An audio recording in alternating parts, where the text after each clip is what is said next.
গুজরাটের আহমেদাবাদে ভয়াবহ বিমান দুর্ঘটনায় রাজস্থানের একটি পুরো পরিবার প্রাণ হারিয়েছে। ধ্বংসস্তূপের নিচে হয়তো মাটি চাপা পড়ে আছে তাদের মোবাইল ফোনটি, যা হয়তো আর কোনোদিন পাওয়া যাবে না। তবে সেই ফোনে তোলা একটি সেলফি হয়ে রইল এক নিঃশব্দ স্মৃতিচিহ্ন।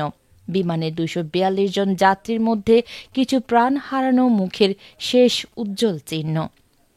ডা. কোমি ব্যাস উদয়পুরের প্যাসিফিক হাসপাতালের চিকিৎসক।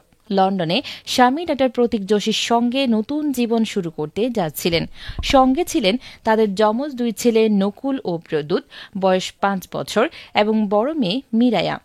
সেলফিতে দেখা যায় সবাই হাসি মুখে।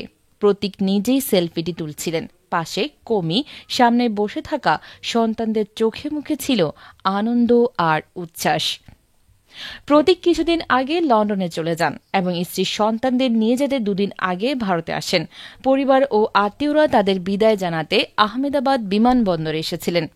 বিমানটি স্থানীয় সময় দুপুর ১:৩৮-এ আহমেদাবাদ থেকে লন্ডনের উদ্দেশ্যে রওনা দেয়। উড্ডয়নের মাত্র ৩০ সেকেন্ডের মধ্যে একটি বিশাল বিস্ফোরণের শব্দ এবং বিমানটি ভেঙে পড়ে। প্রত্যক্ষদর্শীরা জানান, বিস্ফোরণ এতটাই তীব্র ছিল যে মনে হয়েছিল ভূমিকম্প হয়েছে। দুর্ঘটনার পরে উদ্ধার কাজে অংশ নেন স্থানীয় লোকজন ও প্রশাসন। রাজনৈতিক দর্শনাবাগেরা জানান, ঘটনাস্থলে ধোঁয়ায় ঢেকে গিয়েছিল চারপাশ। আশপাশের বিল্ডিংও ক্ষতিগ্রস্ত হয়। মেডিকেল কলেজের হোস্টেলেও বড় ধরনের ক্ষতি হয়েছে।